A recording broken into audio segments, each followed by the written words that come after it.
Welcome to Session 1 of the Negotiation Skills, which is the introduction to negotiation skills. It will be of great value to begin by defining what negotiation is. There are quite a lot of definitions, but I would like us to work with the definition presented by the Business Dictionary. And it says, negotiation, it's a give and take process between two or more parties, each with its own aims, needs, and viewpoints. I'll take it again.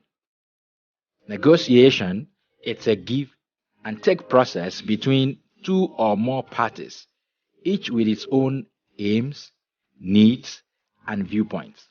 In my opinion, I feel that this covers what negotiation is all about.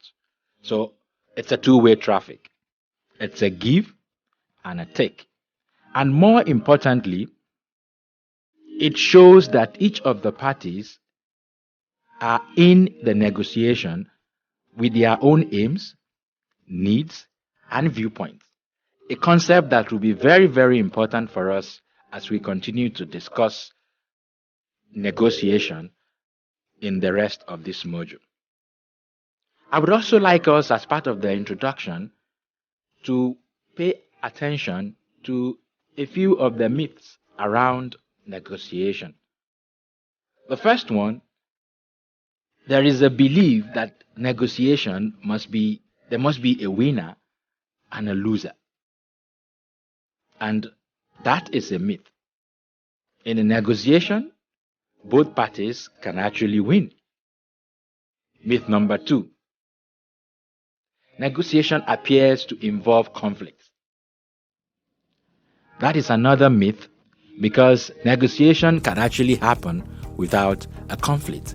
It's a give and take between two parties with different aims, needs, and viewpoints. It does not necessarily have to involve conflict. Myth number 3. Negotiation is not an option. Negotiation is an option. As a matter of fact, there are other ways you could get what you want.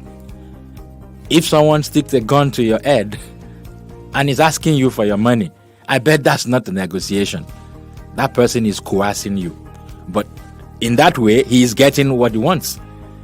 But when you negotiate, there is a give and a take exchange happening between two parties. Myth number 4. Only cheap, petty people argue. I also disagree with that.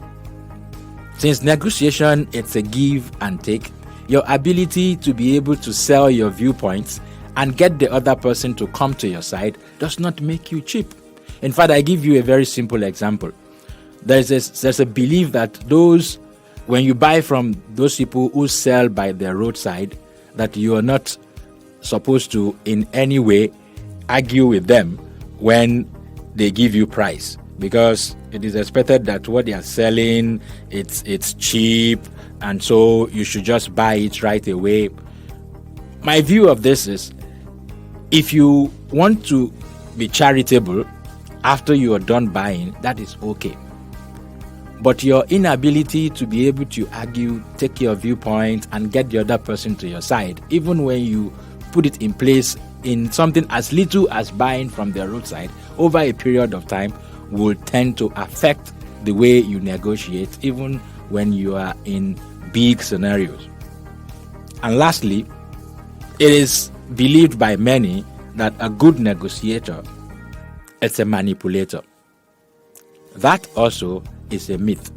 You don't have to hypnotize people. You don't have to manipulate people. You only need to sell your viewpoints. You also need to consider their own viewpoints so that there is a give and a take. You're considering their aims, you're considering their needs, you're considering their viewpoints. And lastly, in this section, we'll look at the intuitive and counterintuitive things that we could be doing when we're negotiating. It's important to establish at this point that each and every one of us actually have the natural capacity to negotiate. And psychology teaches us that some of these, apart from the fact that we've got the personalities, are also built through our socializations. And so it is only natural, and that is the intuitive. So when you negotiate intuitively, that's the natural way of negotiating. So when you negotiate intuitively, you're on automatic jet. Your focus is on the position of the other person. And interestingly, position could be deceptive. Someone could begin a negotiation with you with a position, with a figure, but that figure may not reflect their interest, which is what you do when you're counterintuitive. When you're counterintuitive, your shift moves from automatic to being manual, in the sense of you are constantly reflecting through each of the process and everything that is happening. When you are intuitive, you dive into the negotiation. But when you're counterintuitive, you would like to defer the negotiation to get some time so that you get the right information, and then you can make the right decision at the appropriate time. When you are intuitive, when a proposal is rejected, you justify and try to defend. But when you are counterintuitive, what you do, you ask why your proposal has not been accepted, you gather more information and see how you could further work to improve the situation of your negotiation.